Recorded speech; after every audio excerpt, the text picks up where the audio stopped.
All right, Colorado homeowners, listen up. If you're even thinking about selling your home in 2026, you've landed in exactly the right spot. And look, this isn't going to be just another boring checklist. This is your strategic guide, your complete game plan for a seriously successful and profitable sale. You ready? Let's dive in. So let's kick things off with the question I get asked all the time, the million-dollar question, or I guess here in Colorado, maybe the $600,000 question. When is the absolute best time to put my house on the market? And honestly, the answer might surprise you. So to get you that answer and a whole lot more, we've broken this playbook down into 4 essential pillars. We're going to start with timing, then we'll get into preparation, we'll break down the numbers, and we'll wrap it up with the super critical professional pillar. This is our game plan, our roadmap to get you to the finish line. All right, part 1, the timing pillar. And this is so much more than just picking a month on the calendar. This is about finding what we call your perfect moment to sell. Okay, so you've probably heard this before, right? The old wisdom says the market heats up right along with the weather. And yeah, decades of data show that May through August is that peak season. It's when the most buyers are out looking. So listing then, statistically, gives you the best odds. But here's the thing, that is only half the story. And this slide, this is where it all clicks. See, on one side, you've got the market's timing, which is based on the calendar. But over here, on the right, that's your timing. It's driven by your life, what you need, your finances, and I'm telling you, 9 times out of 10, your personal timing is way more powerful than what the market is doing. For instance, does any of this sound familiar? Maybe you're the trapped equity downsizer, sitting on a ton of equity in a big house and you're done with the upkeep. Or maybe you're feeling that HELOC squeeze, watching that variable rate loan payment just creep up and up. For sellers like these, the best time to sell isn't someday in May, it's now. Okay, moving right along to part 2, the preparation pillar. And this is where the real magic happens. We're talking about creating actual, tangible value before your home even gets a whiff of the market. You know, the work you put in that month before you list, that can have the single biggest impact on your final sale price. We've boiled it all down to these 3 priorities. First, the interior facelift. And we're not talking a full gut job. Think simple stuff, high-impact stuff, like new cabinet pulls and light fixtures. Second, you gotta win the drive-by with amazing curb appeal. And third, send that modern buyer signal with tech they expect, like a smart thermostat or a video doorbell. And I really want you to hear this. These preparations are not expenses. Don't think of them as costs. They are investments, plain and simple. Smart, strategic investments specifically designed to put more money back into your pocket at the end of the day.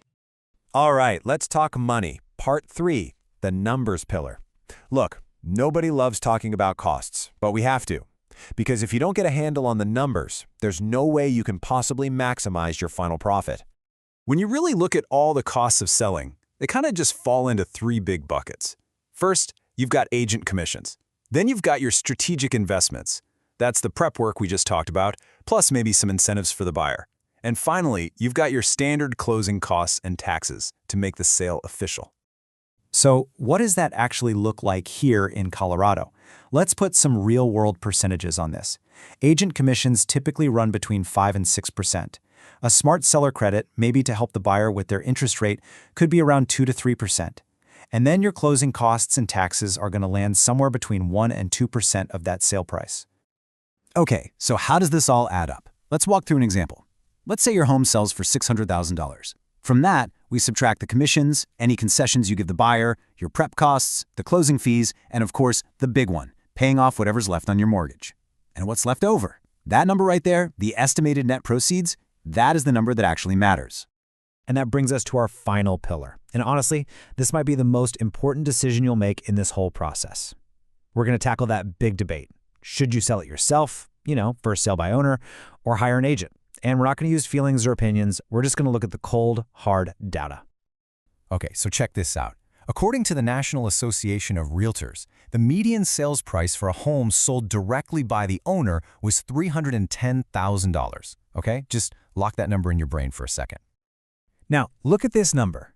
The median price for a home sold with the help of a professional real estate agent was $405,000. Yeah, that's a huge difference.